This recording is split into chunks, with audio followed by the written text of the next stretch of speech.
1492 Discovery of a New World.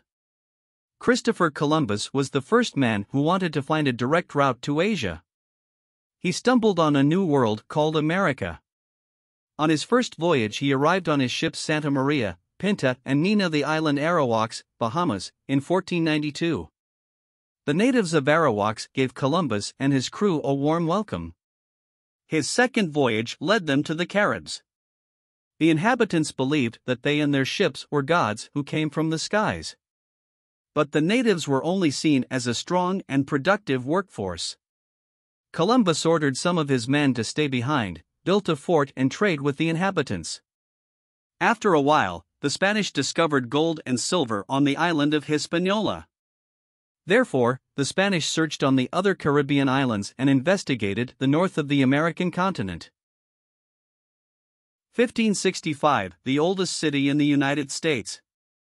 The Spanish explorer and treasure hunter Don Juan Ponce de Leon first sighted the mainland of the North American continent in 1513. He claimed the land for Spain and named it La Florida, meaning land of flowers. Between 1513 and 1563, the government of Spain launched 6 expeditions to settle Florida, but all failed.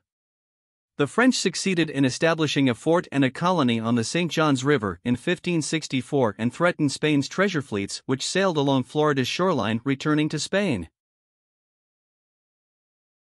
As a result of this incursion into Florida, King Philip II named Don Pedro Menéndez de Aviles, Spain's most experienced admiral, as governor of Florida. Philip II instructed him to explore and to colonize the territory. Menéndez arrived off the coast of Florida in August 1565. 11 days later, he and his 600 men came ashore at the site of the Timucuan Indian village.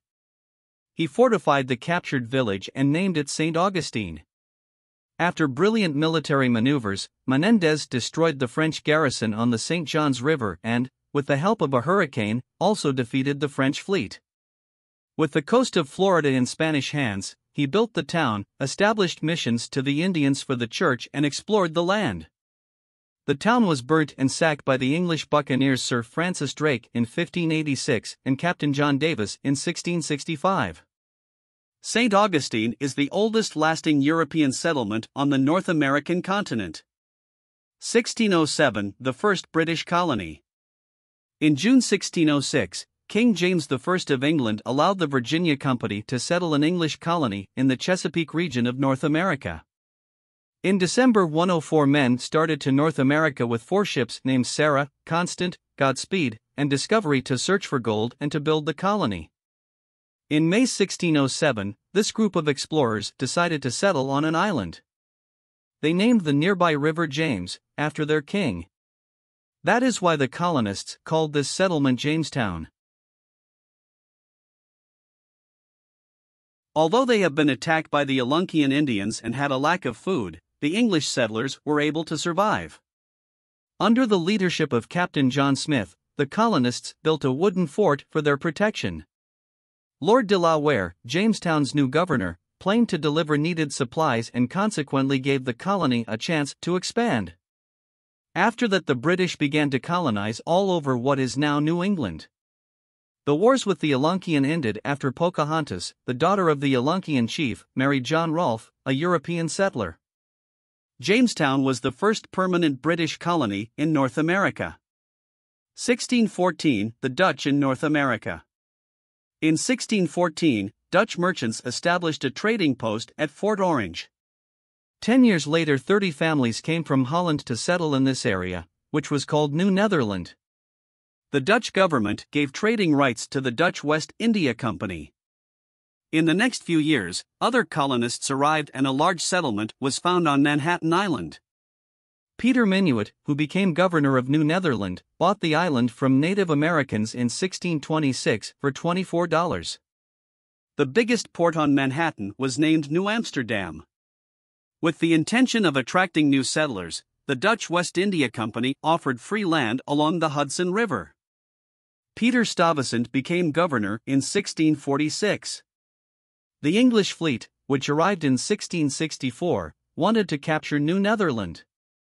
Governor Stuyvesant was willed to fight, but he did not get any support of the other settlers, and finally he was forced to allow the English to take control of the land.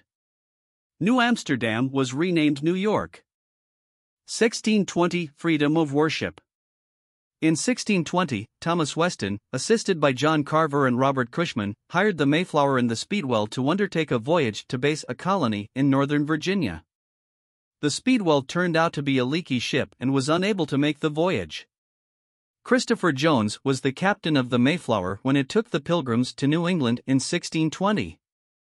Because of navigation problems and stormy weather, the ship sighted Cape Cod instead of Virginia on November 19, after a 2-month voyage. Some time was spent in selecting a suitable place for the colony. On December 26, the Pilgrims established Plymouth, Massachusetts. 1773 – No taxation without representation. On May 10, 1773, the Parliament authorized the East India Tea Co. to export 500,000 pounds of tea to the American colonies to sell it without the usual duties and taxes. The citizens of Boston had not allowed the unloading of 3 British ships that arrived in Boston in November 1773 with 342 chests of tea. The Royal Governor of Massachusetts, Thomas Hutchinson, did not let the tea ships return to England until the duty has been paid.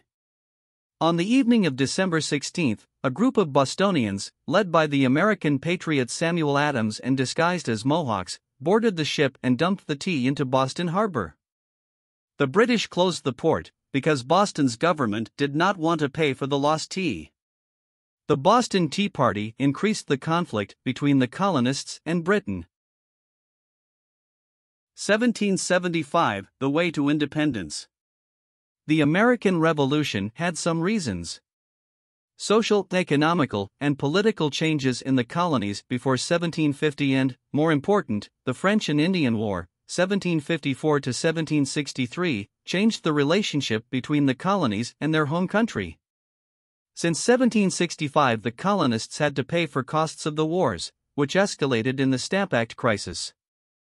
1 year later, the Townshend Law was passed. It imposed taxes on tea, paper, glass, paint, and lead. So the Americans rejected these payments because of not having been allowed to send delegates to the British Parliament. No taxation without representation. After the confrontation in course of the Boston Tea Party, the 13 colonies wanted to be independent from the British Crown. To crush the revolt, the British government decided to use overwhelming military forces. On April 19, 1775, the first armed conflict took place near Concord, a village 20 miles northwest of Boston. Between 1776 and 1778, the British had some military successes. They captured New York, Saratoga Springs, and Philadelphia. Nevertheless, the Americans had a number of important advantages. They were fighting on their own territory, close to the sources of supply and amid a mostly friendly population. Their patriots had some resourceful military leaders who had been tested in the French and Indian War. After all, in spite of better equipment and support from German mercenaries, the British troops lost against the American forces under leadership of their commander George Washington, and colonists were able to drive the British away from Boston. The turning point of the war was on July 4, 1776, when the colonists won the important battle near Saratoga. Finally, the 13 colonies declared their independence and established the Congress in Philadelphia. This Declaration of Independence, the foundation document of the United States of America, was composed by Thomas Jefferson. Until 1780, the colonists get support from Spain and the Netherlands and entered into an alliance with the French.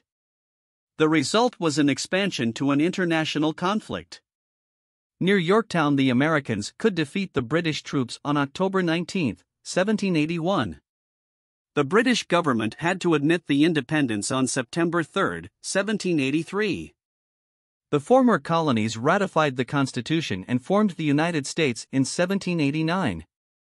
In total, the war lasted for 8 years and had 4 phases, each with different strategies and characters.